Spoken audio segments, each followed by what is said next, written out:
Hello বন্ধুরা, আজকে আরও একটা নতুন ভিডিওতে আমার সমস্ত ভিউয়ার ও সাবস্ক্রাইবার বন্ধুদের হর্নেট ম্যানের স্যালুট। তো এখন সামহার মিডিল ইন দ্য রোড। তো আজকে বেরিয়েছি একটা রাইডে। বহুদিন পরে আমার চ্যানেলে আমি একটা রাইডের ভিডিও দিচ্ছি। তো আজকে ঝাড়খণ্ডের পরেশনাথে যাব।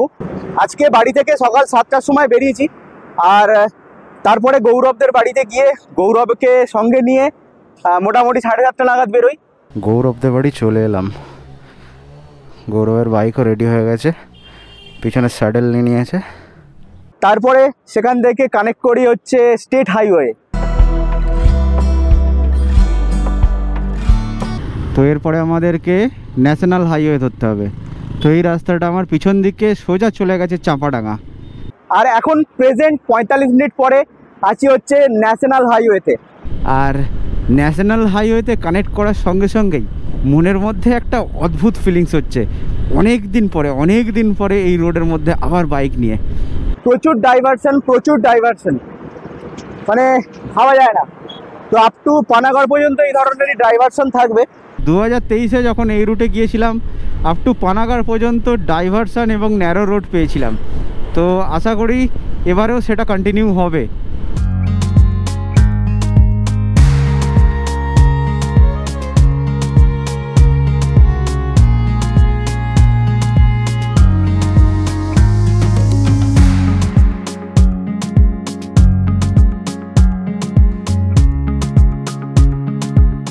বাপরে বাপ, এই রোদের মধ্যে জ্যামেতে সত্যি কথা বলতে এক্সস্ট হয়ে যাচ্ছি। সেই সঙ্গে সঙ্গে প্রচুর খিদে পেয়েছে, মাথা খারাপ করা অবস্থা। কোথায় যাওয়া হচ্ছে? দুর্গাপুর। আচ্ছা, ঝাড়খণ্ড। হ্যাঁ, না কলকাতা না, হুগলি। হ্যাঁ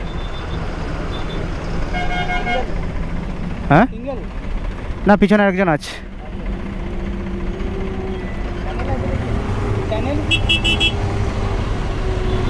হর্নেট ম্যান।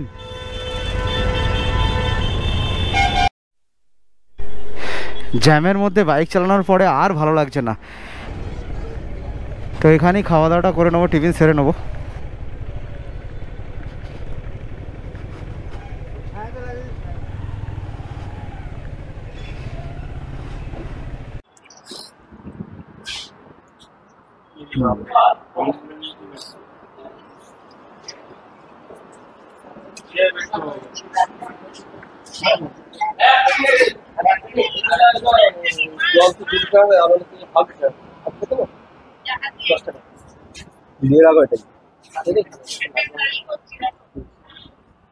তো ব্রাডারে ঢেলে নিবি দরকার। তো ব্রেকফাস্ট এসে গেছে। ব্রেকফাস্ট কাম লাঞ্চের মতোই প্রায়, রুটি আর চিকেন। তো এখন বাজে 11:40। প্রায় 1 ঘন্টার উপরে হয়ে গেল এখানে খাওয়া দাওয়া করে। এরকম খাট পাতা আছে, তো এরকম গড়িয়ে নিয়েছিলাম। তো চলো, অনেকক্ষণ রেস্ট হলো, বেরিয়ে যেতে হবে, কারণ এখনও মোটামুটি 186 কিলোমিটার মতো রাস্তা বাকি আছে। তো এখন বাজে 11:42। আর সত্যি বলতে কি, অনেক দিন পর রাইড করছি। আর হর্নেট ম্যানের সাথে সত্যি অনেক দিন পর দু পার্টনারে বেরিয়েছি।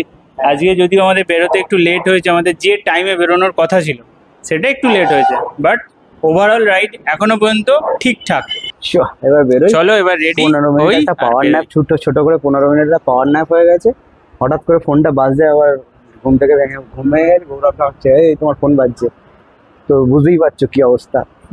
একটু বাইকগুলো একটু ছাওয়া পেয়েছে, তো ওরাও রেস্ট হয়ে গেছে, ওদেরও রেস্ট হয়ে গেছে। এবার আমাদের তাড়াতাড়ি এখান থেকে বেরোনো।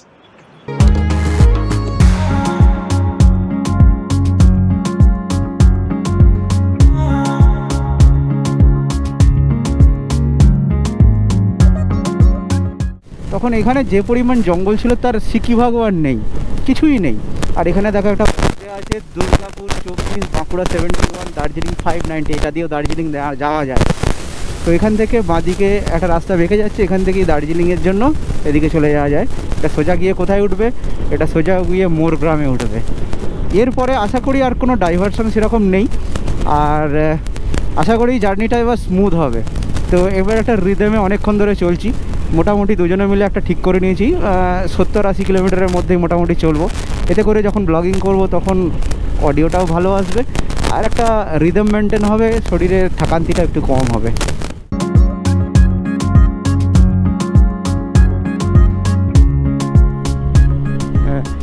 আরে সালা, এখানে গাড়িটা দাঁড় করিয়ে একটা ছবি তুলবো, তুলবো। এটাই হচ্ছে রাইডের মজা, এটা কি রাইড বলে।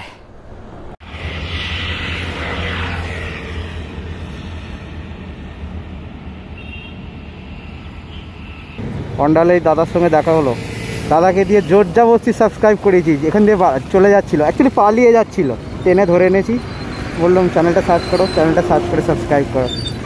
हम ज़्यादा सपोर्ट करते हो आमिर माजिद को একদম।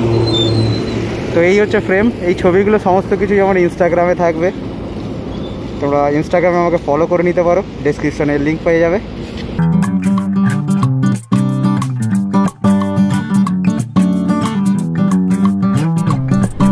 রাজস্থান যাওয়ার সময়, লাদাখ যাওয়ার সময় বারবার আমার ব্লগেতে আমি বলেছিলাম এই যে ডান দিকে যে পরেশনাথ হিল দেখা যায়, এই পরেশনাথে একদিন আমি আসবো।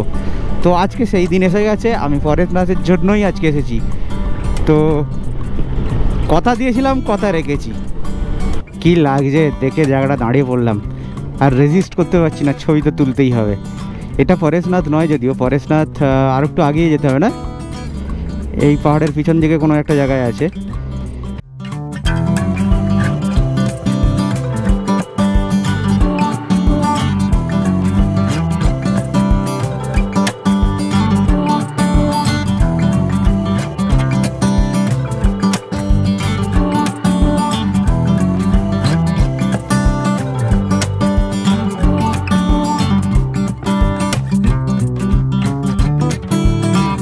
পরেশনাথ পাহাড়ের নিচের যে সবুজ ভ্যালিটা আছে, যেন মনে হচ্ছে ওখানে ক্যাম্প ট্যাম্প করে ওভারনাইট থাকতে পারলে মনে শান্তি হতো।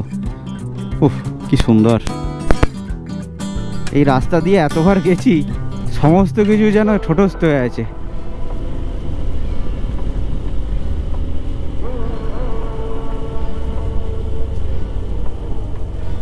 সুন্দর জায়গা। এই রাস্তাটা ডান দিকেরটা, ডান দিকেরটা। Thank you. মধুবন মোড় হচ্ছে 18 কিলোমিটার এখান থেকে।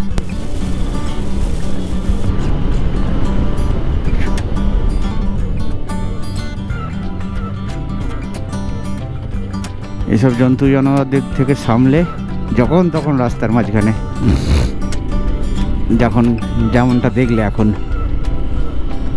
পরেশনাথ হিল পুরো মেঘে ঢেকে গেছে, দেখাই যাচ্ছে না। একটা সুন্দর কর্নারিং আছে, প্রাণের সুখে কর্নারিং করব। আমার টায়ারটা তো কর্নারিং করার জন্যই বস। ও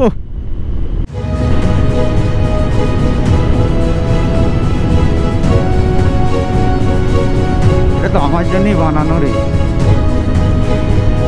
মস্ত কর্নারিং হচ্ছে।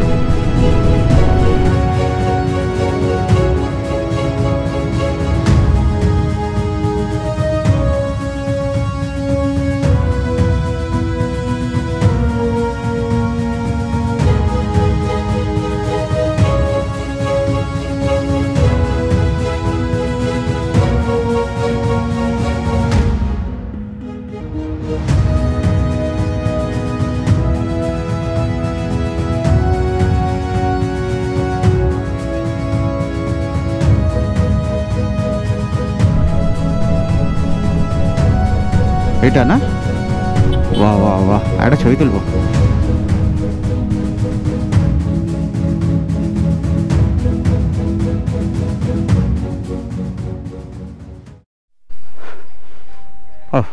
হোটেল তো হেভি রে ভাই, হোটেল তো হেভি, হোটেল হেভি। জাস্ট রুমে এন্টার করলাম। এটা হচ্ছে উত্তরপ্রদেশ কি, এটা হচ্ছে উত্তরপ্রদেশ প্রকাশ ভবন। জাস্ট এন্টার করলাম, এখন জাস্ট বাজে হচ্ছে 5টা, 4:30টার মধ্যে ঢুকে গেছি, সমস্ত কিছু চেক ইন করে এখানে ঢুকে গেছি। আমাদের এটা নিচ্ছে হচ্ছে কত টাকা, 840 টাকা, 840 টাকা পার ডে। তো আমাদের খরচটা ডিভাইড হয়ে যাবে, যেহেতু দুজনে এসেছি তো অনেক কম খরচে একটা বাজেট ফ্রেন্ডলি আমরা রুম পেয়েছি এবং হোটেলটা বাইরে থেকে দেখাবো তোমাদেরকে একটু পরে। এখানে অ্যাকোমোডেশনের অপশনগুলো খুবই সুন্দর। নন এসি 400 টাকায় ডবল বেডেড আর 850 টাকায় ট্রিপল বেডেড রুম পাওয়া যাবে। আর এসির মধ্যে অপশন দু রকম আছে, ডবল বেডেড 1400 টাকা আর 1850 টাকায় ট্রিপল বেডেড। তো যে কোনো অপশন তোমরা চুজ করতে পারো। আমরা নন এসি চুজ করেছিলাম কারণ ওয়েদার অনুযায়ী নন এসি আমাদের পক্ষে ঠিকঠাক ছিল। হচ্ছে আমাদের রুম, দেখতেই পাচ্ছ দুটো বেড আছে আর ওধারে একটা এক্সট্রা বেড আছে। রুমটা মোটামুটি বেশ বড়ই। আর এখানে বাহ তোয়ালে দেওয়া আছে আলাদা করে, বিছানার চাদর দেওয়া আছে। আর রুম এখানে একটা এক্সট্রা বেড দেওয়া আছে আর সঙ্গে বাথরুম, কমোড আছে। এখন বাজে হচ্ছে 6:35, রুম থেকে জাস্ট বাইরে বেরোলাম। আর এই হচ্ছে হোটেল, আর দারুণ সুন্দর, মানে যাকে বলে হোটেলের এনভায়রনমেন্ট। ভিতর তো দেখালাম, খুব সুন্দর আর খুব নিট অ্যান্ড ক্লিন, পরিষ্কার পরিচ্ছন্ন। তো সন্ধেবেলা চাটা খাওয়ার পরে একটুখানি ঘুরতে বেরিয়েছিলাম আর এখানেই এরকম একটা সুন্দর মন্দির দেখতে পেলাম। ভিতরে এন্ট্রান্স আছে কিনা জানি না, এন্ট্রি আছে কিনা জানি না। হ্যাঁ আছে এন্ট্রি, এধার দিয়ে এন্ট্রি আছে, কিন্তু ভিতরে ঢোকার থেকে বাইরে থেকে যা সুন্দর লাগছে সেটাই মানে বলে বর্ণনা করা যায় না।